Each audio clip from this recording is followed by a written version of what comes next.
ukuri gezaho kunywa icyayi n'ikawa ntiwigirire nabi.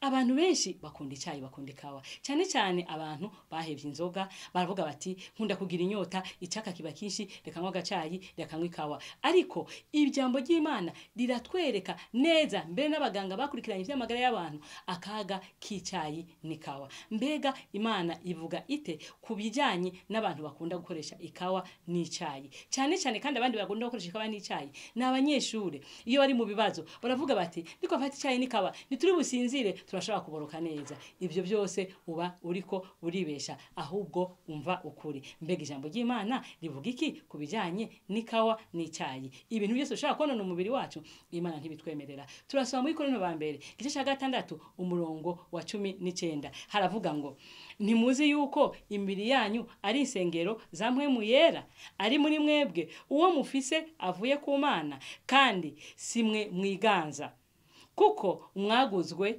amaraso y'igiciro.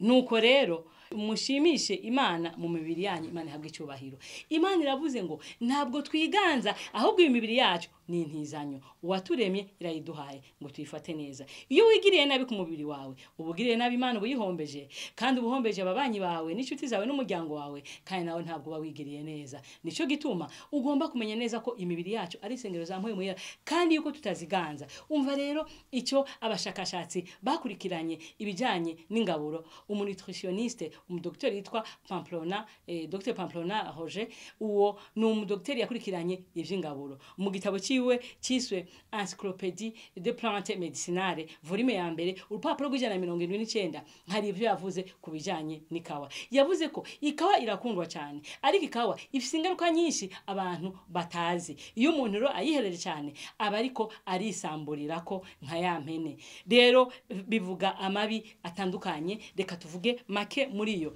Ikibi cyambere gitegwa n'ikawa nuko ikawa ituma umuntu adasinzira neza kubera yuko ngo ikawa igagena mu bwonko ikica icyo bita adenosine. Iyo adenosine nijejwe kudutera itiro. Iyo imaze kuyica ituma ubwonko budashobora kuyakira. Iyo butayakiriye butuma umuntu adashobora gusinzira akaguma kanuye. Ibyo huguma kanuye rero nibyo bicaye bivyana ingwara nyinshi zo gutuma umuntu agira amakosa menshi ubwonko ntibukore neza uko butaruhutse. Kuko iyo umuntu ataruhutse ngo asinzire bituma ubwonko bwiwe bukora nabi. Ubwonko bwiwe nibwibuka. Ubwonko bwiwe ari nk'abantu bakora kuri ordinateur bugira amafuti menshi kubera yuko atatansiyo bushobora kugira kubera yuko uba wabukoresheje birenze urugero. Kabiri gukoresha icyayi n'ikawa biratera icyo bita umushishito ingwara y'umushishito. Kubera iki? Kubera yuko icyayi n'ikawa biharugwa mu biyobya bwenge nk'ibindi byose. Icyayi n'ikawa rero bisimbaraga yo gutuma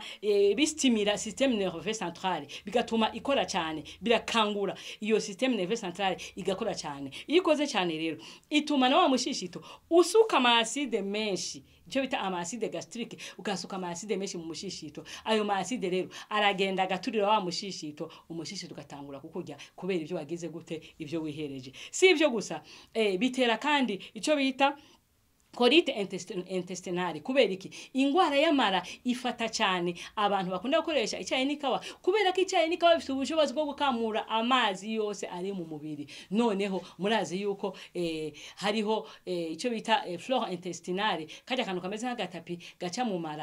Iyo kamaze gukambuka kwa amazi gaca kaguma noneho gasanga aho byo kurya bicitse biciye bigumaho ntibihava. Ibyo bigatera umuntu kugwara ingwara y'amara. Si ibyo gusa icyayi n'ikawa bituma umubiri kwa kumeze kwa ristimira bituma umubiri wacu cyangwa se umutima wacu amaraso yirwanga cyane bigatuma umutima ugira indihaguzi nyinshi. Ibyo byose bitewe n'iki? Bitewe nuko uri kurihereza ibintu byonona umubiri wawe. Umva ukuri. Si ibyo gusa icyayi n'ikawa bitera umuntu kugira agahinda. Yarafite agahinda karongereka niba abandi bashaka no gufata bagashaka no kwiyahura bashaka kumwe gasanga biyahuye bigire nabi kubera yuko bafashe icyayi n'ikawa. Si ibyo gusa icyayi n'ikawa gitera ingwara y'amaso kubera yuko kibuza vitamine A kwinjira mu gitigu ngo kigirira akamaro. Si ibyo gusa gitera ingwara y'imitsi n'ingwara nyinshi cyane ntashobora kuvuga. Ibyo byose bivuye ku ngaruka zo gukunda kwihereza icyayi n'ikawa. n'ikawa icayi n'ikawa bigezaho kuko si ibinyobwa vyiza ahubwo bisimbuze amababi y'umucayi cayi nywa amababi yavoka nywa romare nywa time nywa n'amababi y'indimu ibyo kunywa ni vyinshi nywe n'ubuyi ariko icayi n'ikawa bigezaho kuko bizokwica ijambo ry'Imana rivuga ngo iki mu Bikorinto ba mbere 3 umurongo wa 16 ngo mbega ntimuzi yuko muri urusengero rw'Imana kandi ko mwe mu Imana aba muri mwebwe umuntu niyo none urusengero rw'Imana Imana izomurandura kuko urusengero rw'Imana ari ugwera kandi urwo rusengero ni mwebwe mwirinde ko none urusengero rw'Imana mwirinde kwisamburira ko nk'impene mumenye neza yuko imibiri yacu ari isengero za mwe mu yera umva ukuri gezaho kunywa icayi n'ikawa ntiwiyicire